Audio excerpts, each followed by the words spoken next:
North zone Bharat का एक महान तीर्थ, जिसको हमारे दसम गुरु साहिबान ने अपनी मेहनत सदका बनाया और उसके 4 दरवाजे रखे ताकि जहाँ पर कोई भी आए, कोई भी धर्म जात का आए तो उसके साथ छुआछूत ना हो।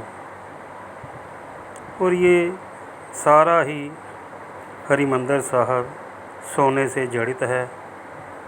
और जब भी इसके अंदर आओ तो मन को एक आत्मिक शांति मिलती है जो कि कहीं पर जाकर नहीं मिलती।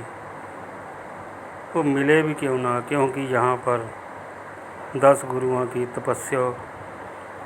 तपस्या का फल है। साहिब कबीर जी की वाणी और श्री गुरु नानक देव जी की वाणी और उनके साथ बहुत सारे भक्तों की वाणी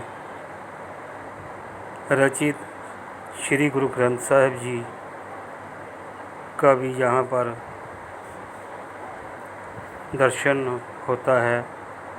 वो दर्शन करके सचमुच जीवन बदल जाता है। और जो भी आत्मा यहाँ पर आती है वो कुछ न कुछ सीख कर ही जाती है।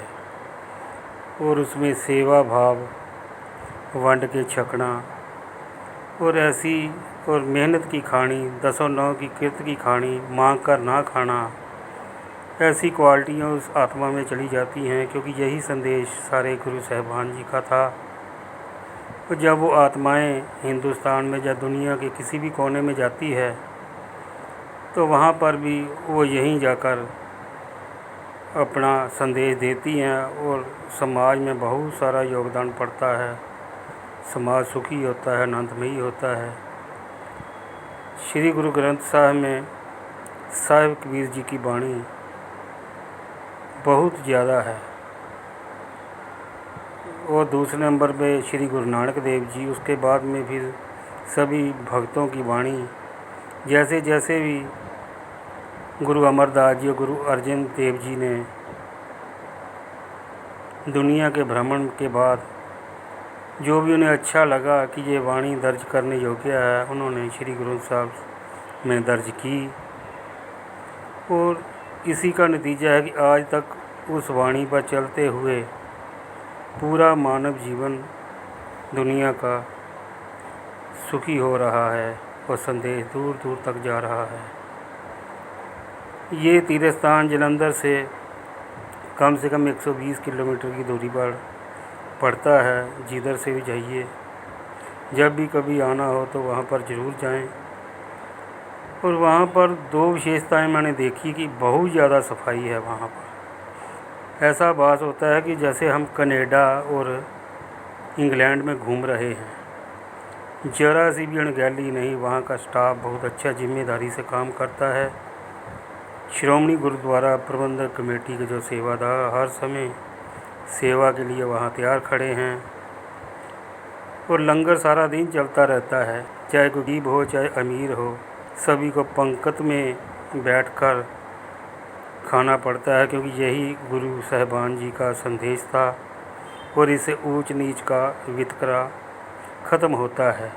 वो जो मन में अहंकार होता है ना किसी भी इंसान में, वो यहीं पर आकर ख़त्म हो जाता है।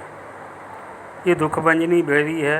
ये बहुत 600-700 साल पुराना इसका इतिहास है। कहते हैं कि यहाँ पर एक कोड़ी, जब यहाँ पर एक छपड़ी हुआ करती थी, उसमें उसने स्नान किया तो उसका कोहड़ दूर हो गया। और उसी छपड़ी को फिर इतना विशाल बनाकर गुरु साहिबान ने यहाँ पर तीर्थ स्थान ही बना दिया ताकि सभी लोगों को यहाँ पर फ़ायदा हो।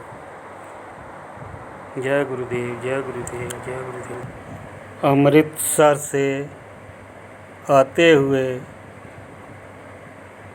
मेरे परिवार ने फैसला किया कि तलहण साहिब गुरुद्वारा जी का भी दर्शन करते चलें, जो कि जालंधर में ही पड़ता है। कहते हैं कि जिनका वीज़ा लगने में देरी होती है या नहीं लगता, तो वो जहाँ पर जहाज़ चढ़ाए, जो बाबा खिलौना जहाज़ मिलता है, और मन्नत माने तो उसका मन्नत पूरी होती है। सचमुच मैंने देखना चाहा कि ज़रूर इसको देखना चाहिए। वो गए तो जाकर पता चला कि यहाँ पर जितना भी गांव है तकरीबन 90% बाहर ही जाकर सेटल हो चुका है। वो गुरुद्वारा को भी देखा, बहुत अच्छा बना हुआ है। जब अंदर गए सचमुच वहाँ पर 40 ग्रंथों का एक साथ प्रकाश है। सो मैंने किसी से पूछा कि ये 40 ग्रंथ क्यों रखे हुए हैं, तो उन्होंने कहा कि जो 40 सिंहों ने गुरु साहिबान जी का बेदावा पत्र पढ़ा था, फिर उनको माफ़ी दी थी गुरु गोबिंद सिंह जी ने, और कहा था कि कलयुग में आप मेरे श्री गुरु ग्रंथ साहिब जी की प्रचार कर सेवा करना। ये वही 40 मुक्ते हैं सिंह साहिबान जो कि लगातार सेवा कर रहे हैं पंथ की और गुरुद्वारा साहिब की। बहुत अच्छा लगा। ये अंदर का दृश्य देखिए, बहुत ही खूबसूरत है। और जहाँ की व्यवस्था भी बहुत अच्छी मैंने देखी, बहुत साफ़ सफाई है।